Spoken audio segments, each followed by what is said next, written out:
Bien, son las 7 de la mañana con 12 minutos. De vuelta con ustedes en Primera Página a esta hora y también en esta parte de nuestro espacio comenzamos nuestro segmento de entrevistas. Desde ya los invitamos a participar con la etiqueta @Primera Página, nuestra cuenta, la etiqueta Primera Página a su disposición y por supuesto también nuestras cuentas personales para que ustedes interactúen y nos envíen sus preguntas y comentarios al invitado que tenemos la mañana de hoy. Nuestro primer invitado es Roberto Briceño León, sociólogo y además el presidente del Observatorio Venezolano de la Violencia. Muchísimas gracias por acompañarnos esta mañana. Encantado, Carlos. Quería comenzar con un tema fundamental que en los últimos días ha sido noticia en distintos medios de comunicación. Desde Globovisión, antes de entrar en esta materia, hemos hecho un llamado siempre a la calma, hemos hecho un llamado a rechazar cualquier tipo de acción violenta que se registre en el país y a través de algunas organizaciones no gubernamentales se ha venido registrando algo que también está en las primeras páginas de algunos medios de comunicación y es el caso de la protesta.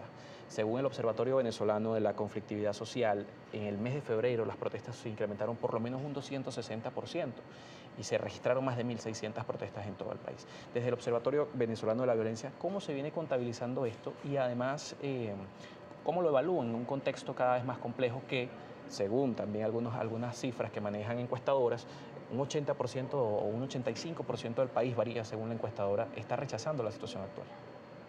Bueno, nosotros en las distintas universidades, las 8 universidades que formamos parte del Observatorio Venezolano de Violencia, registramos lo que son estas expresiones, sobre todo en los momentos en que pueden tornar violentas, porque es propiamente lo que nos competiría. Pero lo que uno puede observar es que hay en el país una situación de desesperación, de molestia, que empieza a tener múltiples expresiones y que en general son expresiones de protesta social legítima, válida, como en cualquier sociedad, y que no se tornan violentas, sino en los momentos en los cuales ya hay algún tipo de enfrentamiento.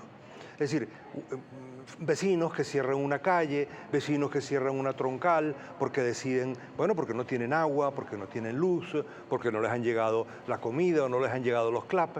Y todas esas son manifestaciones legítimas en una sociedad como la venezolana, como todo lo que es la civilización occidental, que está fundada sobre algunas cosas, tales como la electricidad.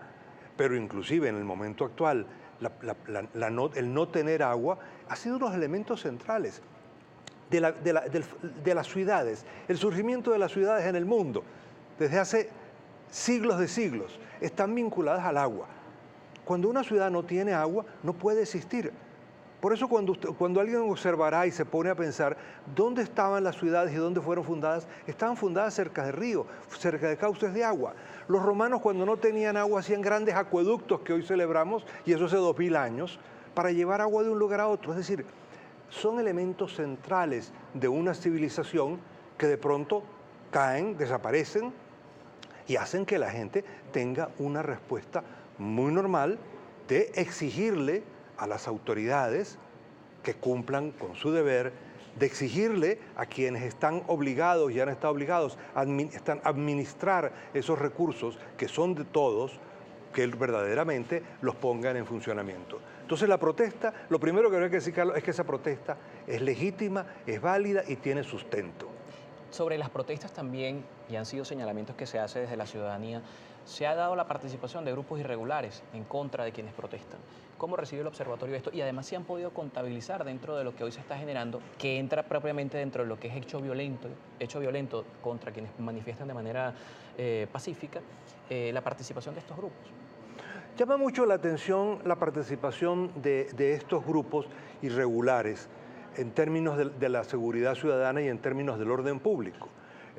Digo que llama mucho la atención porque lo que uno ha podido observar en estos meses es que unas funciones que le corresponderían a las autoridades, que le corresponderían a los cuerpos oficiales y uniformados, han dejado de cumplirlas, se han retirado y salen a participar grupos privados. Porque hay que destacar que todos estos grupos son grupos paramilitares, grupos de acción que no pertenecen al Estado, que no pertenecen al gobierno, que no tienen legitimidad alguna para actuar. Entonces, para actuar y para imponer un orden público. Si se quiere imponer el orden público, son las autoridades legítimas quienes, cumpliendo la ley, tienen que actuar en esas circunstancias. hacer un llamado o permitir que estos grupos privados, insisto, privados de un partido, privados de una determinada asociación. Particular que no es el Estado. Particular que no es el Estado, ¿no? Y que está cumpliendo unas funciones, ¿no?, violentas, armadas, ¿no? Y está generando entonces un conflicto mayor en la sociedad y un conflicto muy particular y al mismo tiempo muy paradójico, Carlos, en términos de un gobierno y en términos de unas autoridades y de un partido que dice que venía de la izquierda, que tenía unos valores, ¿no?, que defendía a la población.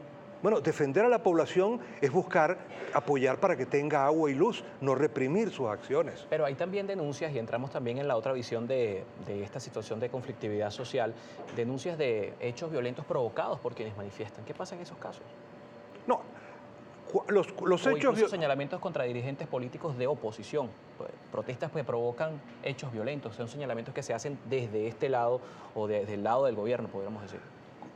Las actuaciones violentas de cualquier persona, uno tiene que condenarlas y eso es inevitable, sea quien sea, esté en el lugar que esté. Si queremos construir una sociedad armoniosa o una sociedad en la cual podamos convivir, ¿no?, es necesario contener la violencia. Ahora, lo particular de todo este proceso ha sido que quienes han estado estimulando la violencia y los discursos violentos y la acción violenta son las autoridades y funcionarios del propio gobierno.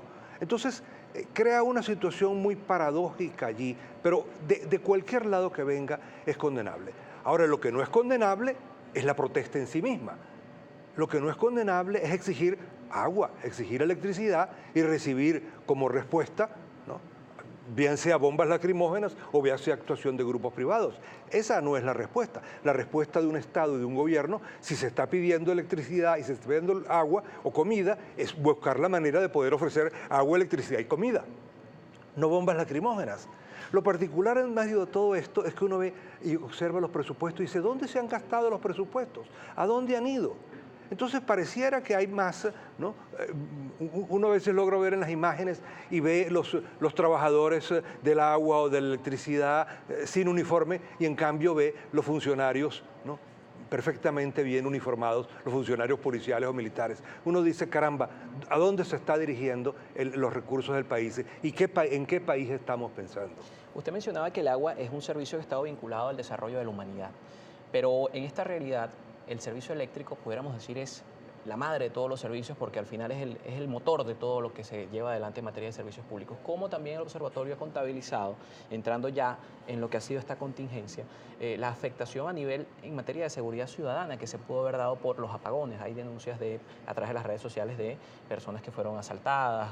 Hay un repunte de inseguridad que se denuncia a través de las redes sociales, que no es la vía correcta porque al final no se llega a la denuncia ante la autoridad competente, pero a través de las redes es un monitor que se ha utilizado para medir esta situación. El observatorio, ¿cómo lo ha llevado? Nosotros hemos podido observar en los 8 estados donde tenemos la actuación y la vigilancia más cercana, lo que hemos podido observar en general es más bien un comportamiento solidario de la mayoría de la población, solidario, pacífico, de la gran mayoría de la población. Obviamente que hay algunos elementos puntuales, ¿no? Particularmente en el estado Zulia se vieron algunas acciones que en su gran mayoría estuvieron vinculadas a grupos de delito organizado, ¿no?